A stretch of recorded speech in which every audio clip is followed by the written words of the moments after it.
आज आपण बनवणार आहोत खमंग खुसखुशीत आणि 8 ते 10 दिवस सहज टिकणारी अशी संक्रांती स्पेशल शेंगदाणा पोळी. संक्रांती स्पेशल मी ह्याच्यासाठी म्हटलेलं आहे कारण काही भागांमध्ये संक्रांतीच्या सणामध्ये पुरणपोळी न करता तर त्या संक्रांतीच्या सणामध्ये शेंगदाणा पोळीला मान असतो. त्यामुळे तिथे आवर्जून बनवली जाणारी अशी ही खमंग खुसखुशीत शेंगदाणा पोळी. तर करायची कशी? चला तर मग रेसिपीला सुरुवात करूया. त्यासाठी मी काय करणार आहे, इथे शेंगदाणे घेणार आहे. तर 2 कप इथे आपले जे रेग्युलर शेंगदाणे आहेत ना तेच वापरायचे.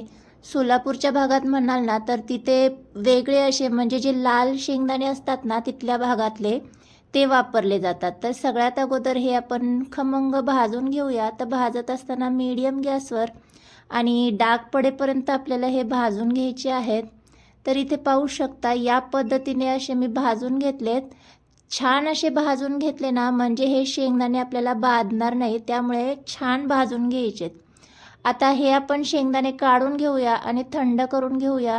आता त्याच कढईमध्ये मी 2 चमचे इतकी बडीशेप घेतलेली आहे. ही देखील आपल्याला छान खमंग अशी भाजून घ्यायची आहे. आपली कढई अगोदरच बऱ्यापैकी गरम आहे, त्यामुळे बडीशेप भाजण्यासाठी फारसा वेळ लागत नाही. थोडीफार अशी भाजली की आपण ही देखील काढून घेऊ. आणि त्याच कढईमध्ये काय करणार आहे, 2 चमचे इतकी खसखस घेतलेली आहे. ही सुद्धा आपल्याला छान भाजून घ्यायची. आता गॅस बंद करून घ्यायचा आहे कारण खसखस भाजण्यासाठी फारसा वेळ लागत नाही. इथे पाहू शकता छान आपली खसखस भाजली की ही देखील आपण काढून घेऊया. आता सगळं साहित्य थंड होतंय तोपर्यंत आपण कणिक मळून घेऊया. तर या पोळीसाठी आपण कणिक कशा पद्धतीने मळायचं म्हणजे आपली जी पोळी आहे ती खमंग खुसखुशीत होईल. तर परातीमध्ये मी 2 कप इतकं गव्हाचं पीठ काढून घेतलंय आणि सोबतच यामध्ये 3 ते 4 चमचे इतकं बेसन पीठ घालून घेणार आहे. आता हे पीठ आपल्याला छान असं चाळून घ्यायचं आहे. तर इथे तुम्हाला जर पीठ चाळून आवडत नसेल ना तर तुम्ही तसंही वापरू शकता. आता हे सगळं मी पीठ चाळून घेतलंय. सोबतच आता यामध्ये आपण काय करूया, चवीनुसार मीठ घालून घ्यायचं आहे. आणि यामध्येच मी काय करणार आहे, आपली पोळी खमंग आणि खुसखुशीत होण्यासाठी 2 चमचे इतकं यामध्ये तूप घालून घ्यायचं आहे. जेव्हा बेसन पीठ आणि तूप छान एकत्र होतं ना तेव्हा पोळी जी होते ना ती खूप खुसखुशीत तयार होते. तर आता हे तूप आपण छान सगळं पिठाला असं चोळून घ्यायचं आहे. तर इथं पाहू शकता 2-3 मिनटं मी हे छान पीठ चोळून घेतलं आहे. आता याचा असा गोळा तयार झाला म्हणजे परफेक्ट आपलं पीठ इथे तयार झालेलं आहे. आता नेहमीप्रमाणे म्हणजे थोडं थोडं पाणी घालून आपण याचं कणिक मळून घेऊया. ज्या पद्धतीने आपण चपातीसाठी मळतो ना त्या पद्धतीचं. अगदी या पोळीसाठी पातळ पीठ मळायचं नाही म्हणजे सैलसर नाही मळायचं, कारण ही शेंगदाणा पोळी आहे याला असं घट्टसरच पीठ मळून घ्यायचं आहे. आपलं पीठ मळून झालं की थोडंसं तेलाचा हात लावून घ्यायचा आहे म्हणजे पीठ जे आहे ते सुकू नये. आता हे पीठ आपल्याला थोडा वेळ रेस्ट करायला ठेवून द्यायचं आहे. इथे पाहू शकता तुम्ही या पद्धतीचं असं मी पीठ इथे मळून घेतलंय. आता पीठ हे थोडा वेळ रेस्ट होते तोपर्यंत इथे शेंगदाणे देखील बऱ्यापैकी थंड झालेले होते. त्याची मी थोडीफार सालं काढून घेतलेली आहे. तुम्हाला आवडत असतील तर पूर्णही साल काढून घेऊ शकता. आता यामध्ये आपण जे भाजलेली खसखस आणि भाजलेली बडीशेप आहे ती ॲड करून घ्यायची आहे. आणि आपण हे शेंगदाणे घेतले होते 2 कप. तर या 2 कपसाठी मी काय करणार आहे, 1.5 कप इतकं यामध्ये मी गूळ घालून घेते. तुम्ही गूळ तुमच्या अंदाजाने किंवा कसं गोड आवडतं त्याच्या अंदाजाने घालून घ्यायचं आहे. मी 1.5 कप इथे गुळाचा वापर करणार आहे. आता हे सगळं आपल्याला छान एकजीव करून घ्यायचं आहे. रेग्युलरप्रमाणे नॉर्मल गूळ इथे मी घेतला आहे. चिक्कीचा गूळ वापरायचा नाही आहे इथं. आणि गूळ घेताना मी चिरून घेतलेला आहे. आता मिक्स करून झालं की हे आपल्याला मिक्सर जारमध्ये घालून घ्यायचं आहे आणि झाकण लावून हे आपण वाटून घेणार आहोत. तर वाटत असताना मी इथे काय करणार आहे, थोडंसं भरड वाटून घेणार आहे जेणेकरून ते दाताखाली शेंगदाणे जेव्हा येतात ना तेव्हा ते छान लागतात. त्यामुळे असं मी भरड वाटून घेतलेलं आहे. इथे पाहू शकता.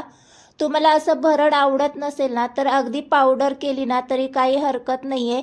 फक्त मिक्सर चालू बंद करून फिरवायचा म्हणजे काय ते पाणी सुटणार नाही आणि आपलं जे मिश्रण आहे ना ते चिकट होणार नाही. याच पद्धतीने सगळं आपण वाटून घेऊया. तर इथे पाहू शकता सगळं असं मी वाटून घेतलंय। आता यामध्ये मी वेलची पावडर घालून घेतीये आणि थोडीशी जायफळ किसून घेतीये। वेलची पावडर जायफळ तुम्ही आवडीनुसार दोन्हीपैकी एकही वापरू शकता। आता सगळं छान असं एकजीव करून घेऊया।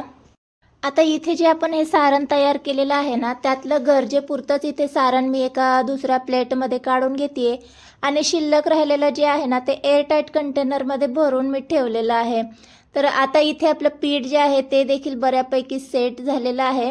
आता आणखी थोडंसं याला मळून घेऊ आणि जेवढी आपल्याला पोळी लाटायची तेवढे छोटे छोटे असे बॉल्स करून घ्यायचे आहेत। आणि रेग्युलर प्रमाणे आपण ज्या पद्धतीने पुरणपोळीसाठी पारी करतो ना, अगदी त्याच पद्धतीने इथे पारी करायची आणि आवडीनुसार यामध्ये स्टफ करून घ्यायचे। तर किती कमी किंवा जास्त तुम्हाला हवं ना तसं यामध्ये स्टफ करून घ्यायचे।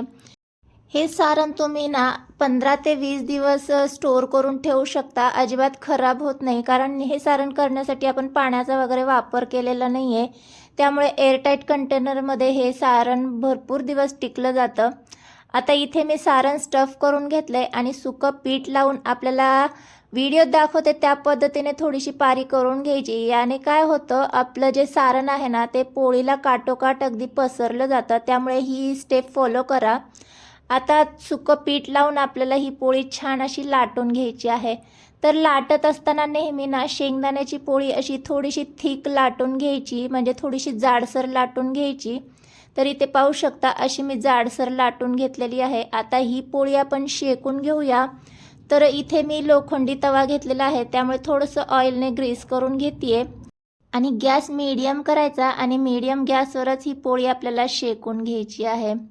तर इथे आपण ना हे सारण जे बनवलेलं आहे ना ते आपण 15 ते 20 दिवस किंवा महिनाभर जरी म्हणाल ना तरी स्टोअर करता येतं।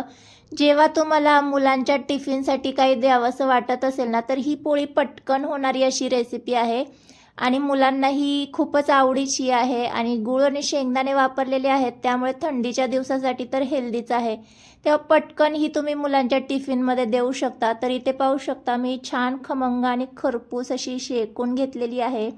याच पद्धतीने सगळ्या पोळ्या इथे मी करून घेतलेल्या आहेत। ही पोळी जर गरम गरम खायची असेल ना तर काय करायचं, गरम असतानाच ना यावर असं तूप लावून घ्यायचं। तुपाने तर त्याची टेस्ट आणखीनच दुप्पट छान लागते, त्यामुळे असं तूप लावून ही पोळी खाल्ली जाते। आणि ही जी पोळी आहे ना ती एकदा बनवून 8 ते 10 दिवस स्टोअर करून ठेवता येते। तर इथे मी तुम्हाला कट करून दाखवते, म्हणजे आपलं जे सारण आहे ते आतपर्यंत किती छान असं पसरलेलं आहे आणि पोळी किती खुसखुशीत तयार झालेली आहे ती तुमच्या लक्षात येईल। तर तुम्हाला देखील काहीतरी नवीन असं संक्रांतीला ट्राय करायचं असेल ना तर ही एकदा सोलापूर भागातली पारंपरिक अशी शेंगदाणा पोळी तुम्ही नक्की ट्राय करू शकता। तर आजचा व्हिडिओ तुम्हाला कसा वाटला, व्हिडिओ तुम्हाला थोडासा जरी माहितीपूर्ण वाटला असेल ना तर प्लीज व्हिडिओला हाईप करा आणि माझ्या चॅनलवर नवीन आला असेल ना तर चॅनलला सबस्क्राईब केल्याशिवाय जाऊ नका। भेटूया अशाच एका नवीन साध्या सोप्या आणि पारंपरिक हेल्दी टेस्टी रेसिपीसोबत। तोपर्यंत मस्त खा आणि स्वस्त रहा। बाय।